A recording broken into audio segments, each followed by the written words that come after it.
ஈழத்தமிழ் மக்களை கைவிட்டதை போன்று இந்நாட்டில் வாழும் மலையக தமிழ் மக்களையும் கைவிட்டுவிட வேண்டாம் என உங்களை கோருகிறேன் என தமிழ் முற்போக்கு தலைவர் மனோ கணேசன் இலங்கை வந்துள்ள ஐக்கிய நாடுகள் மனித உரிமைகள் ஆணையாளர் வால்கர் டர்க்கிடம் நேரடியாக தெரிவித்திருக்கின்றார். ஐநா மனித உரிமைகள் ஆணையாளர் வால்கர் டர்க்குக்கும் எதிர்க்கட்சி தலைவர்களுக்கும் இடையிலான சந்திப்பு பாராளுமன்ற வளாகத்தில் நேற்று முன்தினம் இடம்பெற்றது. இதன்போது தமிழ் முற்போக்கு தலைவர் மனோ கணேசன் இங்கு மேலும் கூறியதாவது, இலங்கை மக்கள் மத்தியில் மிகவும் பின்தங்கிய பிரிவினராக மலையக மக்கள் வாழ்கிறார்கள். காணி உரிமை, வீட்டு உரிமை, வறுமை, சிசு மரணம், சுகாதார, தொழில் நிலைமைகள் இன்று எதுவாக இருந்தாலும் அவை அனைத்திலும் மிக குறைவான வளர்ச்சியை கொண்ட மக்களாக இலங்கையில் வாழும் சமீபத்திய இந்திய வம்சாவளி மலையக மக்கள் நாங்கள் குறிப்பாக பெருந்தோட்டங்களில் வாழும் மக்கள் இருக்கிறார்கள்.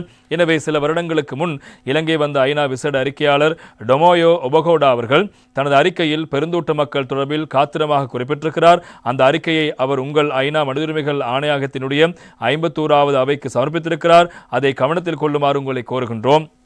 இலங்கை பற்றி அறிக்கை சமர்ப்பிக்கும் போதும் தவறாமல் இலங்கையின் வடகிழக்கு வெளியே வாழும் மலையக மக்கள் குறிப்பாக பெருந்தோட்டங்களில் வாழும் மக்கள் தொடர்பில் கவனம் எடுத்தபடி தமிழ் முற்போக்கு தலைவர் மனோ கணேசன் அவர்கள்